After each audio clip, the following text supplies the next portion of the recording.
Hello, welcome to lovely Las Vegas for Coast to Coast Hoops with myself, Greg Hoops Peterson, now part of the VSiN Family Podcast. We have a great podcast for you as we're going to be joined in segment number 2 by one of our good friends, Chris Cichon. He does such great work over at WBAL in Baltimore.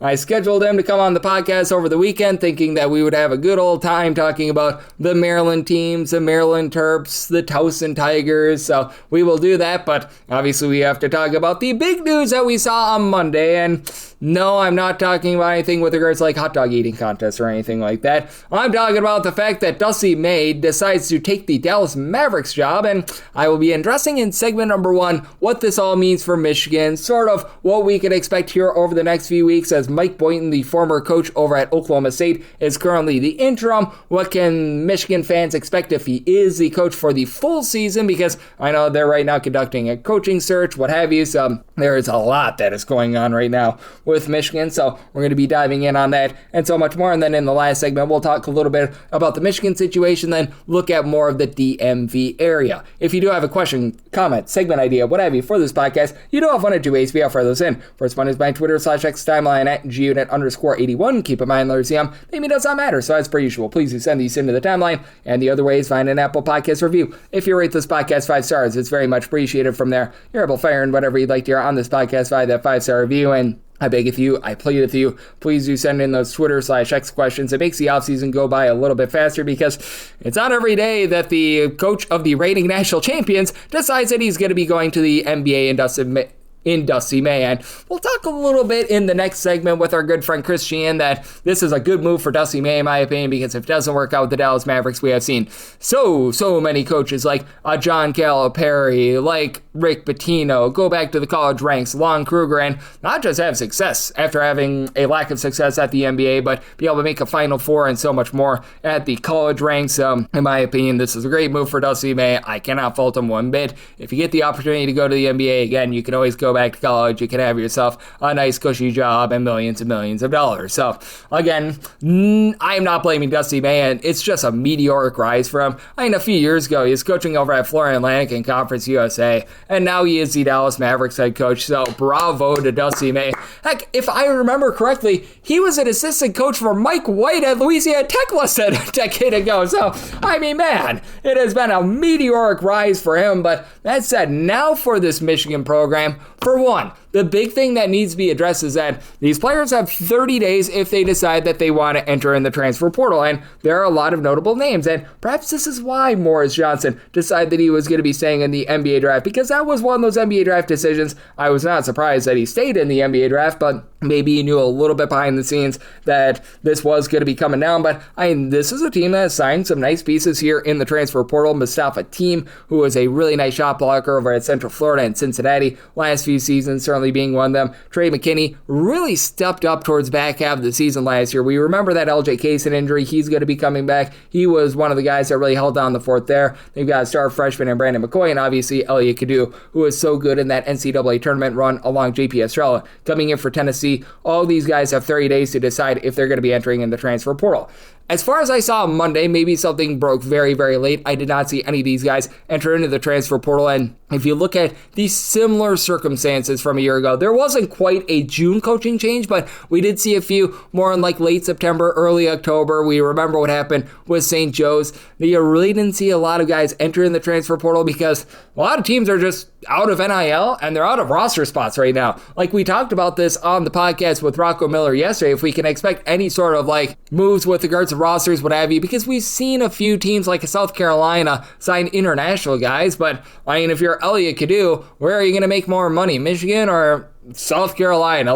And that's no dig at South Carolina. I think that South Carolina is doing the best of what they've got, but you're going to be making more money over there in Michigan. You've got good deals already in place for a lot of these people. I know that JP Estrella was able to get himself a nice bag from Michigan. He's probably not going to be able to get that elsewhere, but the one thing that is a little bit concerning for this Michigan team is what you're going to be able to get out of Mike Boynton. And I know that Mike Boynton has a really good reputation as a guy that's a hard worker. He was in my opinion, good recruiter over at Oklahoma Oklahoma State, he was able to get Cade Cunningham in there. So, the guy clearly knows recruiting, but you take a look at what he did throughout his college basketball coaching career over at Oklahoma State. His first year was 21-15. That was actually rock solid because if I remember correctly, Oklahoma State was dealing with some sanctions where they couldn't make it to the NCAA tournament or anything like that. So he was making the most of a bad situation. He did have that 12-20 season in the 18-19 season, but still, he was doing a relatively okay job there. And then in the 2019-20 season, 18-14, there was no NCAA tournament. So he missed the NCAA tournament, but everyone else did. That Cade Cunningham year, they go 21-9, they make the round of 32 in the NCAA tournament, and then things swell up from there. A 15-15 season, they go 20-16, and then 12-20 before he's ultimately canned and ends up on Dusty May's coaching staff. And he was obviously a nice part of what Michigan has done the last 2 seasons. And this is, in my opinion, having the interim tag right now on Mike Boynton, just a way to be able to maintain the roster as of right now. We'll see if they try to make a move in order to be able to get in there a full-time coach before the start of the season. I'm thinking the answer is probably going to be no. I think that they might make a run at someone like a Josh Schertz, for example, a guy that's out there in the Midwest right now. Would not be surprised if you have a few other guys come out of the woodwork. Personally, I don't think that you want to be ruling out some of these other guys that have been the fast risers in all of college basketball because you just even look in your own conference, what Iowa's been able to do under Ben McCollum has been something to behold. And for Vanderbilt, they've been another team that has been fast risers. I know that they typically like Michigan men. We always see that on both the football and the basketball side of things. Like with the hires that we've seen over the last few seasons in general, with regards to Michigan, obviously the John Harbaugh one worked out. Juwan Howard, that was not one that necessarily worked out, but Michigan always tries to hire a lot of their own. They went a little bit outside the box for Dusty May because he was more of an Indiana guy. We saw that turned out really well, but maybe a guy like a Mark Byington, I think is still a little bit of an option as well. Are you going to be able to lure these guys away as I'm doing this on June 22nd? It's going to be out on June 23rd. I do not think so. Maybe you'd be able to get an NBA assistant, but would that be any sort of an upgrade? Probably not as well. So I think that they're probably going to be stuck with Boynton here for this upcoming 2026-27 season. He'll probably try to be able to keep the roster together as much as possible, and I think he's going to be able to keep the roster together. Again, we're seeing this more in June, and a lot more of the coaching changes that we saw last season were more in late September, early October, where you're just stuck going up a creek without a rowing utensil if you're entering in the transfer portal. Then there's just no options whatsoever. There's not a ton right now, but there's a few more than those examples of St. Joe's, even like a Cal State Bakersfield, what have you, from a season ago. But very interesting circumstance, and certainly something that I'm going to be talking about a lot on this podcast. You're going to get some conference previews this week, and you're going to get a lot more on this Michigan situation. So thank you, college basketball gods, for giving us some great news today. Always do appreciate that, and I always appreciate having great guests on this podcast, like our man Chris Cichon, who does such great work over at WBAL in Baltimore. He joins me next right here on Coast to Coast Hoops with myself, Greg Peterson, now a part of the VSiN Family Podcast. Side edge this college basketball season? Well, VSiN experts use CBB Analytics, the most comprehensive college basketball analytics platform in the world. See injury impact, on and off data, clutch time performance metrics, first versus second half splits, and so much more. Utilize the promo code of VSiN, that is VSIN, to get $30 off and find your betting edge over at cbbanalytics.com. That is cbbanalytics, all one word.com. For anyone that is new to VSiN, well, I wish you a friendly hello. This is an attention to anyone that is new to VSiN because you're able to get some free stuff with our daily newsletter. It's a great way to catch up on everything that's happening in the sports betting world. It's delivered straight to your inbox every single morning. VSiN's newsletter offers picks, data, strategies for the day's betting menu, and so much more. Sign up for free today over at VSiN.com/newsletter. That's VSIN.com/newsletter, and start receiving your free newsletter tomorrow morning. That is VSIN.com/newsletter. Stay ahead of the game and bet smarter with VSiN. And we're back here in lovely Las Vegas for Coast to Coast Hoops with myself, Greg Peterson, now part of the VSiN Family Podcast. Always great to be joined by this man, as we've got Chris Cichon aboard. He's doing such great work over at WBAL in Baltimore. If it's out there in Charm City, he's doing a great job of covering it all. All the Maryland teams out there in the state with the Terps, obviously the Loyola Maryland Greyhounds as well. Can't forget about them. Towson Tigers, so a little bit of love out there in the DMV area. On top of that, does a great job with the Orioles, the Baltimore Ravens, and if happenings are happening out there in Baltimore, he's got you covered there. You're able to follow him on the old Twitter/X at The Big Cheese Show. That is CHEE on Chi before show. And it's always a pleasure, my friend. Thank you so much. Greg, thank you so much for having me. Yes, certainly a busy time around the Baltimore area, politics-wise, as it is election day here, but it is always, at least as far as in my mind and here at the Cichon household, all about sports. And, it's been a fun baseball season thus far as handicapping and listening to your great show and being a contributor to the baseball betting show, and to have the privilege of joining here on Coast to Coast Hoops, a show that I've been listening to for a number of years now. And yeah, Maryland basketball kind of at a situation now where I don't know that in my time living in Maryland, 15 years, in and around at least, they ever were lower than they were last year. But certainly a little bit more optimism going around College Park, and maybe even more optimism now, Greg, now that the best coach in the conference has taken his talents to the NBA. Yep, absolutely. Let's start off right there because we're going to get into Maryland and those teams out there. But, I mean, the biggest piece of news that we've seen in college basketball, perhaps in the entirety of the offseason, Dusty May, he leaves to take the Dallas Mavericks job. It's now going to be Mike Boynton, who was the coach over at Oklahoma State back when Kate Cunningham was over there. He is now going to be stepping in as the coach for the time being for the Michigan Wolverines. And just what is your thoughts here? Because for Michigan, they do have, with regards to their players, a 30-day window for those guys to be able to enter into the transfer portal. And this is just very shocking news this late in the process of the offseason. Yeah, absolutely. The rise of Dusty May has been meteoric, and he has certainly done a great job going from Florida Atlantic. I remember when I was hosting the show along with Meg McDonald by the book in D.C. when he was at Florida Atlantic, leading them to the Final Four. He was just a great coach there and got rewarded by taking them to, or going to the University of Michigan and doing a great job there.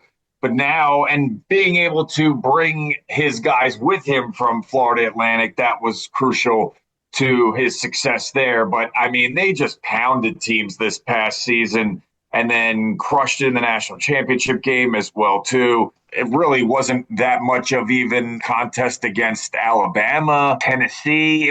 He built an absolute powerhouse there in Michigan. And, you could take two schools of thoughts there, and he accomplished all he could. And Coach Hurley in UConn had the opportunity to jump to the Lakers and decided to stay with UConn. That's his prerogative. Now Dusty May has the same sort of choice. You reached the top. You've reached the pinnacle. Do you want to keep going and go down to the professional level? And some people, and I think there's some merit to, NIL in it, but it was always, even before NIL and transfer portals, you always had to be recruiting 24/7 in college basketball anyway. So, it's not like the grind is any more so because of this stuff. The game has changed, yes, but Buzz Williams, and we'll talk about that in a second, but yeah, some of these guys, Buzz Williams has acknowledged it too. It's just the way of the world now that we live in, portal and late additions and things of that nature, adapt or die, really. But Dusty May accomplished what he wanted to, and Cooper Flagg is a player that you certainly would want to coach at the next level for years to come. So Dallas is a big-time market, a top 5 city population-wise. Mavericks, huge fan base there. I believe they're going to be moving into a new building, or at least there's been talk there in Dallas of that, because I think the Stars and the Mavericks are going to be getting two new separate buildings, if I'm not mistaken. But yeah, it's looking like a great opportunity there in Dallas for Dusty May. I think it's just something he could not pass up. I don't think it's so much that I don't want to deal with the NIL and the changing landscape, things we saw with Tony Bennett and Jim Larrañaga. I just think the opportunity with Dallas, especially after the ratings with the NBA Finals this past year with the Knicks, I think the NBA is on an upswing right now, and he's taking advantage of it. Absolutely. And how much do you buy into this theory as well, where if you fail in the NBA, you can always come back to college? Because we've seen it with Fred Hoiberg, what he's been able to do with the Nebraska Cornhuskers, obviously Slick Rick Pitino, John Calipari, Lon Kruger. You go down the list, and these guys that make the jump to the NBA, they can always come back to college. And if they fail in the NBA and they come back to college, most of these guys I listed off went to a Final Four after they came back to college. Yeah, you named him, John Calipari, and for me, as somebody who was born and raised in New Jersey, the Nets being the first team that I rooted for, the likes of Kerry Kittles and Kendall Gill. Yeah, harkening back to a lot of good times, but those didn't really come until the post-John Calipari years. He was with the team when they struggled after he took UMass to the Final Four, and there was a lot of certainly controversy there but now everything he did as far as probably the pay for play would have been legal now. So it's just a matter of, again, how the game has totally changed. But yeah, I do buy into the theory that if it doesn't necessarily work out in the NBA, he can go back to college just by the sheer numbers of there's a whole lot more college basketball jobs now, and there seems to be a lot more money to be thrown around to acquire the right coach and to be able to win now. It's not an era of, well, we are a freshman stacked team and we need 2 to 3 years. And, maybe there are situations where you would hire an NBA ex-coach to take over a program that's maybe rebuilding, but in the age of acquiring through the portal, I think about even Loyola. Again, we're going to talk about them in just a second. Not that I know a ton about their depth, but I basically know that their top freshman, he hit the portal immediately upon a great season, being all Patriot League, at least third team. But it's just, these opportunities come about where these guys might have more playing time. And so there's just a lot more jobs and a lot more opportunities at the college level. So if he does fail, then he can always point to his success that he had at Michigan. And it wasn't just like again, Seton Hall is one of the teams that I follow as well, too. Shaheen Holloway going with St. Peter's. I think we could agree that's catching lightning in a bottle, getting all the way to the Final Four that year. No, Dusty May built a team in Michigan that nobody could really compete with. I know Purdue got their number in the Big Ten tournament, but that was really sort of it as far as any really competition during any stretch of the season. At least it felt like. So to me, he can always point on that. And if it fails in the NBA, look at what happened prior. I forget the guy's name, but the general manager there in Dallas was basically the guy who fell on the sword trading Luka Doncic. So, even if it doesn't necessarily work out, a lot of times the fingers get pointed at the front office.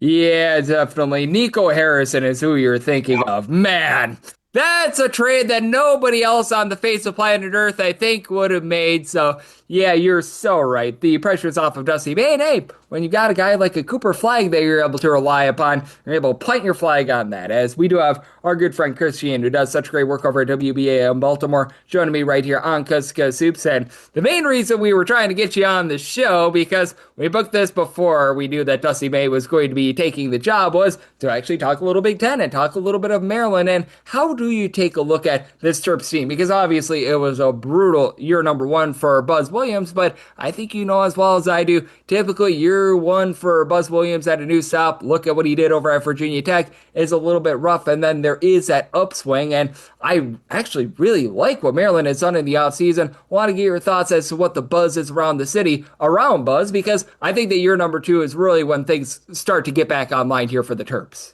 Yeah, I would say it's probably on par with the buzz going into the football season when it comes to the Maryland Terrapins, and basketball doesn't even start until a couple of months after that. I just think that the decision to really just keep the status quo with Mike Loxley, with the head coach of Maryland at the head of the football team, basically signals the program doesn't have a ton of money to be throwing around to buyouts. So you better live with it for right now, and hopefully we can ride the top quarterback that was in the state of Maryland who decided to stick around, who went to college in and around Annapolis. But in this case, with the University of Maryland basketball team, again, they're able to stay home. That's how this team kind of makes their bread and butter. They have in the past with guys like Juan Dixon. You got to keep these elite players in the state of Maryland. Here, I know a lot of times it's easier said than done. I think of Josh Hart, who just won a championship with the Knicks. He was from Maryland, Silver Spring, went to high school in D.C., went to Villanova. Obviously had tremendous success there, so it wasn't the wrong decision. But yeah, some of these guys, Kevin Durant, he went to the University of Texas. The headline freshman, though, Baba Olotuntun, 5-star recruit. He's the guy that gives you that NBA-level talent that Maryland has had out of some of their bigs here over the course of the last few years. So not inconceivable to think that he couldn't follow in those footsteps. Will he have consistency? He's going to be getting some help from this JUCO center, Alexander, and forgive me if I'm mispronouncing this, Keme Hodo. Again, wouldn't call him a marquee name, but he's 7 foot, backup center depth. You already have Farrell Payne. I know that he's got the medical waiver situation, but I believe that is expected to clear, so he should be able to. He had that freak injury last year, but He should be back, and that gives legitimate all-conference caliber center there as far as Payne's concerned. A lot of good guys that they've got as far as bigs. Tomislav Boljan, another guy that they brought in there. But another one that I wanted to talk about, and was talking about Arkansas and John Calipari, not necessarily his reign at Arkansas, but Calipari. But anyway, DJ Wagner, one of the additions with the team. At Arkansas, he didn't really do much statistically. I think he averaged like 7.4 points, 2.4 assists. We know how great that Arkansas backcourt was. It was a reason why I had them picked so far to go in the NCAA tournament. They were so strong there, and I just kind of think he didn't really have the room to play much and develop any sort of a rhythm. And the Maryland Terrapins have not really had a nice ball-handling, shot-creating guard, I would say, since Jameer Young a couple of years ago. So if he can be kind of a true primary guard, not a complementary player, they have a guy by the name of Mike McNair, too, that they just added. He comes from University of Boston. He was 44.4% from three-point land, and Maryland shot just 31.7% from three, which was near the bottom nationally last year. So they needed a fix in that department, and they got it. And I mentioned that guy Boljan before. He had double-double numbers at New Mexico, so he'll have, a nice little addition to this team here. Look, I mean, yeah, I'm rolling off the names of some of these guys here. We'll see how they gel together, but I like what Buzz Williams has done so far in year two. They went aggressively in the portal, and this is a team that looks like you really couldn't have gotten any worse than last year. I mean, some of the games they lost getting absolutely blown out by Illinois, embarrassing losses. The students really weren't showing up to some of the games. Yeah, I think that this is going to be a stronger year for the Maryland. I don't know if they're necessarily good enough to make the NCAA tournament, but now that we're starting to see the loss of some of these mid-majors maybe, and we're going to see more of the premier programs possibly emerging, Maryland could be one of those that gets back into the NCAA tournament where they were with Kevin Willard before he bolted and made himself public enemy number one now that he's the head coach of Villanova. Yep, no question about it. And I do think that's a great offseason. And with DJ Wagner, while he didn't have great numbers over at Arkansas, keep in mind a former top 10 recruit. He played at Kentucky to begin his career, so I'm very bullish on this Maryland team, as we do have Chris Cichon of WBAL in Baltimore joining me right here on Cusco Soups. And you alluded to it a little bit before, Loyola Maryland, a team out there in the Patriot League, so it's a little bit harder to be able to get transfers in from the into the Patriot League because of the academic standards. You also have Towson out there in your neck of the woods. Take me through these two teams, because I think the big question with Towson is replacing a lot of that top scoring from a season ago, because we always know that the Towson defense is going to be there. We have absolutely no idea what sort of adventure the offense is going to be, and I think that that's a big question mark for them in a coastal conference that I actually feel like is going to be quite good this year with UNC Wilmington and company. Yeah, absolutely. You talk about University of Maryland, Loyola Greyhounds. We'll kind of start there. They're a bit of an unknown because their coach, Josh Loeffler, he's going into his second season, came in with the expectations with Loyola basketball. It is not the Jimmy Patsos years by any means. So this is a guy that if they can kind of sniff maybe making the Patriot League championship once again, but has had some nice success at the lower levels here. Johns Hopkins, he was a coach there as well, too, so familiar with the Baltimore area, so maybe he's able to get some guys. But does appear to be that Loyola Maryland is a springboard to the next level. Braden Speed, he was named to the All-Patriot League second team. Ahmed Adair, he was the Patriot League All-Rookie team. Well, now Speed's with Florida Atlantic, and Adair's now with George Mason down at Fairfax. So they lost those two players, two of their pretty much big-time contributors. That's going to be probably tough sledding for Loyola to gain any sort of traction in the Patriot League. But hey, I mean, Patriot League, Navy did really good last year. And then once they ran into the Patriot League, they didn't do so well. So you just kind of got to get hot at the right time. Now, as far as Towson's concerned, this is a team that the fan base is kind of thinking to themselves, and I can say I'm alum, so I'm included in that.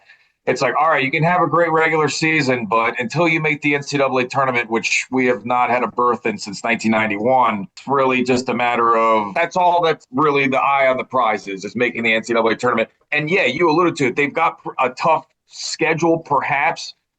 There's some decent teams in this conference. You got Drexel, you have Monmouth, who's been coming up and about and better. Hofstra, UNC Wilmington has been a stalwart. William and Mary, who at times can be pretty decent. They'll have home and away matchups with those aforementioned teams. Hampton's one of the easier ones in the conference. North Carolina A&T as well too. But yeah, this is a team. They got the headline newcomer Zion Stanford. He has some experience with Temple and Villanova. They also have Jaquan Womack. They have a core that's coming back, basically. But with Womack, he was the only freshman in the league to average better than 7 points and 4 rebounds. Was kind of watching some of Pat Scary's show that he does on the YouTube channel with Towson basketball. Looking forward to this season. And he talked about how the team was reconstructed, 6 returners, 4 freshmen, 5 transfers. Towson certainly could be in a position with Coach Scary. God, he might be one of the highest tenured coaches in all of college basketball. I feel like he's been there since I was an undergrad. That was a long time ago. And the expectation is for this team to but yeah, Towson's another school that's kind of a stepping stone to the next level. I think about Timberlake, who we had and was lighting it up from 3, and he ended up transferring to Kansas. So those would be kind of the 2 Baltimore area teams. And then how could I not mention UMBC? They're probably the best team in and around this area. Had a nice little run in their conference tournament last year. I was backing them a little bit. So yeah, they've always been pretty tough ever since that upset of UVA back in the day, where I still owe somebody dinner that I used to work with at WTOP. I was so confident that would never happen. I said, I will pay for a nice dinner in DC. I'm so sure it wouldn't happen. And I still owe that person. So, yeah, wild times there, but we'll see if the local teams here in Maryland and in Baltimore can improve upon what was a disappointing last season. Well, hey, you haven't had to pay on that dinner in 8 or 9 years. So I know. You've been able to get off the hook for a very, very long time. So maybe you'll not have to cash in, because statute of limitations in a lot of states, it doesn't go past 5 years. So you might be in the clear there. And we're always in the clear for great conversation when you're aboard, Chris, because you do such a great job over there in Charm City, taking a look at all the local teams, Maryland, and so much more. And obviously, nice to have some Big Ten flair with the Dusty May news as well. So, all the good people at home know what's on tap for you and how people can follow along on social media and other platforms. Well, we're going to be covering the Orioles this week. They've got a couple of huge games against the Angels, and then going to be coming back home finally. It feels like this West Coast trip has been a while, but they'll be hosting the White Sox. Will be nice to make it out of one of those games this weekend, but I'll be at WBAL covering the news and the Orioles and the Ravens offseason happenings throughout the course of the early week, the early shift. As I told you, Greg, I'll be working 3 a.m. to 11 a.m. this week. So going to be implementing your style of training, running, keeping my energy up, limited sleep, and I'll sleep when I'm dead taking that. Yeah. Thank you so much for having me, bro. Really appreciate you joining the show. Absolutely. The hard workers, they know how to be able to get the job done. Chris is one of them. And hey, Baltimore Orioles won a series out there against the Los Angeles Dodgers. So steps in the right direction being taken there. And we always take steps in the right direction whenever Chris is bored. So big thanks to Chris for joining me on Coast to Coast Hoops, now part of the VSiN Family Podcast. And if you do like what you're hearing from this fine podcast, Coast to Coast Hoops, you're able to subscribe wherever your podcasts, Apple Podcasts, Google Play, Spotify, Stitcher, and TuneIn. If you have a question, comment, segment idea, what have you for this podcast, you do have one or two ways we offer those in. First one is my Twitter/X timeline at gunit_81. Keep in mind, LRCM, they mean does not matter. So as per usual, please do send these into the timeline. And the other way, that is fine, an Apple Podcast review. If you rate this podcast 5 stars, it's so much appreciated from there. You're able to fire in whatever you'd like to hear on this podcast via that 5-star review. And please do send in those Twitter/X questions. That lets me know what you want to hear in advance for the upcoming college basketball season. And you're going to get a lot more on the Michigan sort of case, what we're going to be getting with them here in the next week or so, whether or not players are going to be entering in the transfer portal, if they are going to be staging a little bit more of a coaching search than maybe what we've been led on initially, with Boynton currently being the interim coach. And then you're getting most likely 2 conference previews here this week. The Big South is probably going to be coming up within the next 24 to 48 hours. I'll try to have the Big West up by the end of the week as well. So be on the lookout for that, and be on the lookout for a podcast every single day, because we're up to over 2,400 straight days without a missed podcast. And then once we're back in season, picks and analysis on every single game, every single day. So I appreciate you tuning in today, and I'll be back with you once again tomorrow. Thank you.